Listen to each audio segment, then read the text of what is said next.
नमस्कार किसान भाइयों, मैं पुरुषोत्तम कुमार फिर से हाजिर हूँ आपके अपनी यूट्यूब चैनल किसानों की पाठशाला में। किसान भाइयों, आज हम बात करेंगे कि धान की फसल में जब दाने भराव का समय होता है तो उस समय धान की बालियों में जो दाने होते हैं वो खाली रह जाते हैं।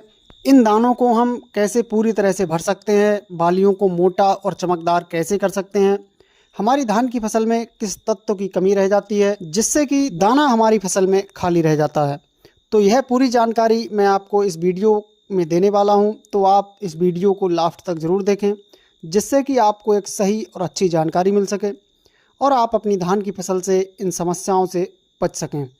तो चलिए शुरू करते हैं। सबसे पहले किसान भाइयों, हम बात करते हैं कि हमारी धान की फसल में बालियां सफ़ेद क्यों आती हैं या दाने खाली क्यों रह जाते हैं। क्योंकि किसान भाइयों, कुछ ऐसे सूक्ष्म तत्व होते हैं जिनकी कमी रह जाने पर हमारी फसल में बालियां खाली या फिर दानों का भराव अच्छी तरह से नहीं हो पाता है। जैसे कि किसान भाइयों, बोरान एक ऐसा तत्व है कि यदि इसकी कमी हमारी धान की फसल के अंदर आती है तो धान की बालियों में दाने का भराव अच्छे से नहीं हो पाता है। दूसरा है किसान भाइयों फास्फोरस। अगर किसान भाइयों हमारी धान की फसल में फास्फोरस की कमी होती है तो भी बालियों में दानों का भराव बहुत ही अच्छी तरह से नहीं हो पाता है। इसी तरह किसान भाइयों पोटास की कमी के कारण होता है। अगर हमारी फसल में पोटास की कमी होती है तब भी दानों का भराव अच्छे से नहीं हो पाता है।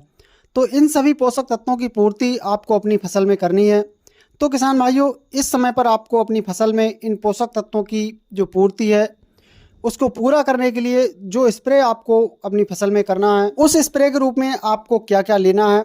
तो किसान भाइयों, सबसे पहला जो हमारा सूक्ष्म पोषक तत्व है वो है बोरान। बोरान की मात्रा की बात करें किसान भाइयों तो इसकी आपको 100 से 150 ग्राम मात्रा प्रति एकड़ के हिसाब से लेनी है। इसके साथ आपको दूसरा लेना है NPK 05234। NPK 05234 की मात्रा की बात करें तो इसकी आपको 1 किलोग्राम मात्रा प्रति एकड़ के हिसाब से लेनी है। किसान भाइयों, इन दोनों का आपको घोल तैयार करते समय इस बात का विशेष ध्यान रखना है कि इन दोनों का आपको अलग अलग घोल तैयार करना है।